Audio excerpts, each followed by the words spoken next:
We're about to dive into a project that honestly sounds like it was ripped straight out of a science fiction movie. We're talking about a structure so ambitious, so massive, it completely redefines what's even possible here on Earth. This is the incredible story of China's deep-sea fortress, the Steel Leviathan. Just let that sink in for a second. Throughout all of human history, the ocean has called the shots, right? It tells us when we can work, when we can explore, and when we have to run for shelter. But what happens when a nation just decides to build something that ignores the rules? So to get a sense of the scale here, let's start with its weight. We're talking 78,000 tons. That is the same displacement of a medium-sized aircraft carrier. But here's the thing, unlike a carrier that moves across the waves, this thing is designed to become a part of the ocean itself, a true artificial island. And its dimensions are just staggering. It stands as tall as a 30-story skyscraper rising right out of the sea, and it has a deck area the size of 2 football fields.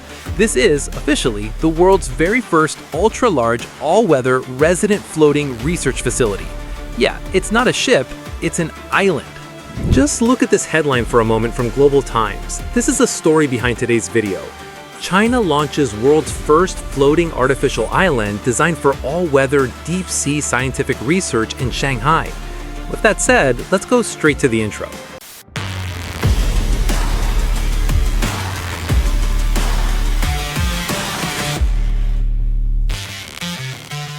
Okay, so how in the world do you actually build something like this? I mean, it's one thing to dream up an artificial island, but engineering it, that is a whole different level of challenge. Let's break down the absolutely brilliant design that makes this floating fortress possible. Well, the core idea is this brilliant hybrid design. It's got the mobility of a ship, it can cruise to any spot on Earth at 15 knots, but it also has the rock-solid stability of a gigantic oil rig. It's built to be a permanent home in the absolute worst weather imaginable, and it can house 238 people for more than 4 months straight without ever needing to see land. And this right here is where it just completely shatters the limits of traditional ships. You know, a normal research vessel sees a big storm coming and it has to run for cover. This platform is designed to keep working right through a level 17 typhoon. That is a total game changer. It means they can conduct deep-sea operations 24/7 all year round, something no other country can do right now. While everyone else is stuck in port, this island just keeps on working, deploying 300-ton equipment 10,000 meters down into the abyss. The secret to all that stability is pretty amazing. It arrives on site moving just like a ship, but then it starts this simple yet genius process. It pumps thousands and thousands of tons of seawater into its pontoons. This massively lowers its center of gravity, basically anchoring it to the deep water until it becomes an unshakable island, completely immune to all the chaos happening on the surface. And check this out, to really understand what it's for, you have to know about the giant hole in the middle of its deck. It's called a moon pool, and it is so enormous you could literally fit an entire blue whale through it. This lets scientists lower huge submersibles and really delicate instruments directly into the calm water below, totally protected from the violent waves up top. So surviving a typhoon is one thing, that's incredible, but the engineers behind this didn't stop there. They designed this platform to survive something far, far worse, something that takes it from a scientific marvel to a nearly indestructible fortress. You see, its greatest secret isn't its size or even its stability. No, it's a layer of defensive technology so advanced it completely rewrites the rules of survivability at sea. The key is something called a metamaterial. Now, this isn't just some stronger type of steel. It's a synthetic material that's engineered at the microscopic level. Think of it like this. If you squeeze a normal material, like a piece of clay, it bulges out on the sides, right? Well, this stuff does the complete opposite. When it gets hit, instead of bulging, the whole structure compresses inward, becoming even denser and stronger right at the point of impact. So how on earth does that stop a nuclear blast? Well, when that unbelievable shockwave smashes into the hole, the result is just incredible. The metamaterial's lattice structure soaks up all that energy, and it converts a sudden destructive shock into what the designers actually call a gentle squeeze. This means the platform's critical systems, power, navigation, communications, they all stay perfectly online. And the data from the computer models is just jaw-dropping.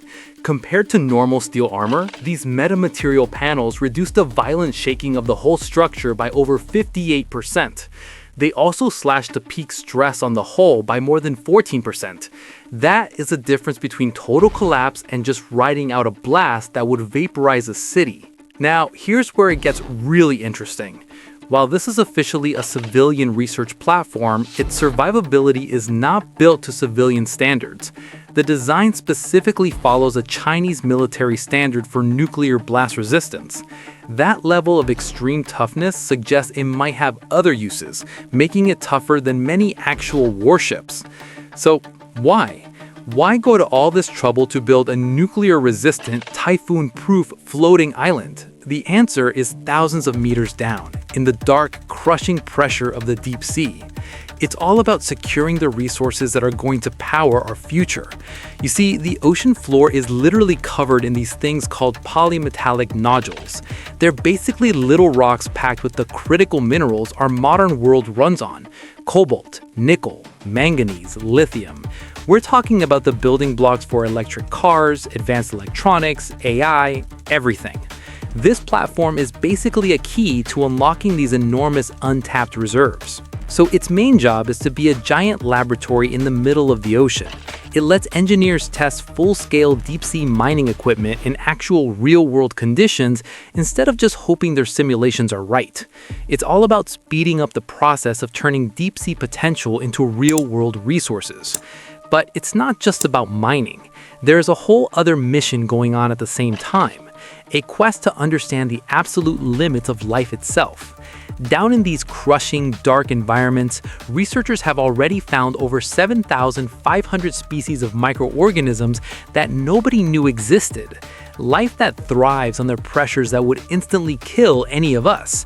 And by studying these bizarre life forms, this floating lab could lead to breakthroughs that change the world. New medicines, biotechnology, maybe even anti-aging technologies. Plus, there's a much more immediate benefit. By taking advanced instruments right into the heart of storms, it could dramatically improve typhoon forecasting, collecting data from inside a storm that no satellite could ever get. That could save thousands of lives on shore. So when you put all this together, you start to see a much larger strategic picture emerging. This floating island isn't just a one-off project, it's a statement. It represents a fundamental shift in who rules the waves and the arrival of a new scientific superpower. This timeline shows this was no accident. The project was officially made a national strategic priority. With its completion scheduled for 2030, it signals the start of a whole new era, one where humans don't just visit the deep ocean, they actually live there. And that's really the bottom line here. For decades, exploring the deep sea has been something you do from a distance, but this platform changes the entire game. China is shifting from remote exploration to permanent on-site dominance. They are building a home in the final frontier on our own planet. Think about it. It's bigger than an aircraft carrier, tougher than a nuclear blast, and it's on the verge of unlocking the deepest secrets of our world. It pushes every boundary of science, of resource extraction, of national ambition. So the question has to be asked, are we looking at the single greatest engineering feat of our generation?